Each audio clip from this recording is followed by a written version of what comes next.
Hello guys! So, ngayon, nagpabili ako ng isda sa bagong driver namin kasi yung driver namin na luma, umuwi, nagbakasyon. So, binilihan ako ng isda na ganito. Iwan ko kung anong isda ba to. O yun o, itom. Oh. Malinis na siya, wala nang palikpik. Wala na din yung ano, oh. So, malinis na siya. So, alam niyo ba guys, magkano to? Sa Pinas? Diyos ko, por santo. 500 pesos. Dalawang piraso, 500 pesos sa pira sa Pinas. First time ko makakain ng ganitong isda. Tapos, 500 pesos pa, oh. 500 pesos sa pera sa Pilipinas. Diyos ko. Okay lang sana. Ang sinabi ko kasi, pasuy ako pabili ng isda, yung mga maliliit. Kung ano lang, kahit tag 100 plus or 200, ayos lang. Ay, ang binili is, inubos yung pera na binigay ko. Kasi wala na daw ibang isda. So, ito. Hindi ko alam kung anong isda to.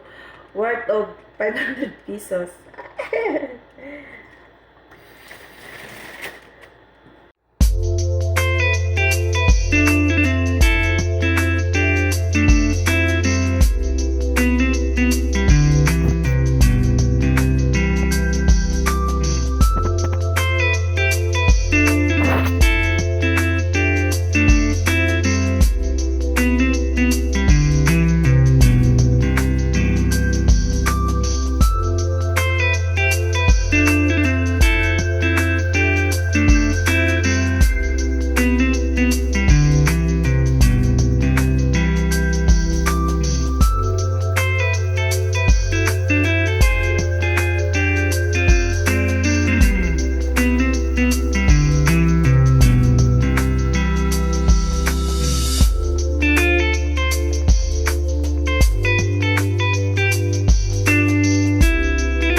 Tinikman ko po yung pinaksiw ko na isda. Actually, hindi ko alam kung anong isda to.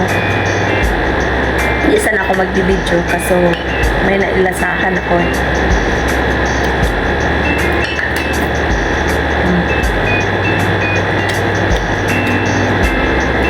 Masarap naman yung lasa pero may kakaiba. Parang lasang putik.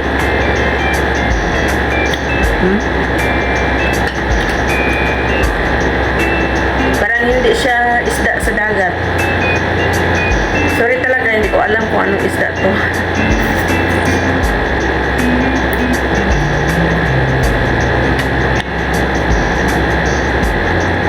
Masarap man siya ang ano niya, pero may kakaiba ko na isahan.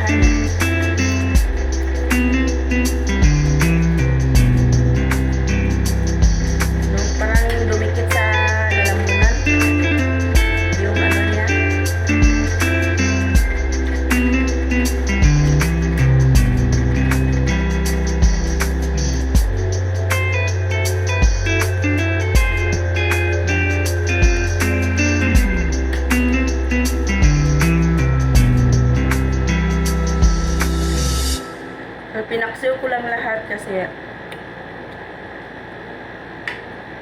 wala ko sa mood na magprito. Gusto ko lang paksiw lang lahat to.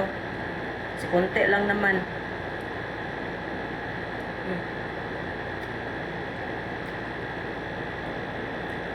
Sarap. Pero may kakaibang lasa. Or naninibago lang ako kasi ngayon lang ako nakakain nito eh. Hindi ko kilala ito isda na to. Ang lalaki ng ano oh. Lord, nakakatakot yung mga ano niya. Sanay lang kasi ako sa ano eh, tamban eh. Yun lang talaga yung ano tamban at saka nung lupos. Pag ganito, ngayon lang ako nakakakita at makakain ito eh.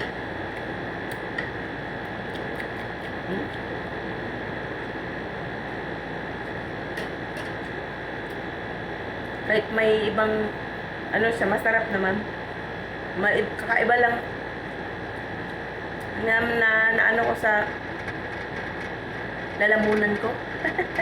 Or ganito lang ba talaga itong isda na to? Alright, so naubos ko naman siya. Bye.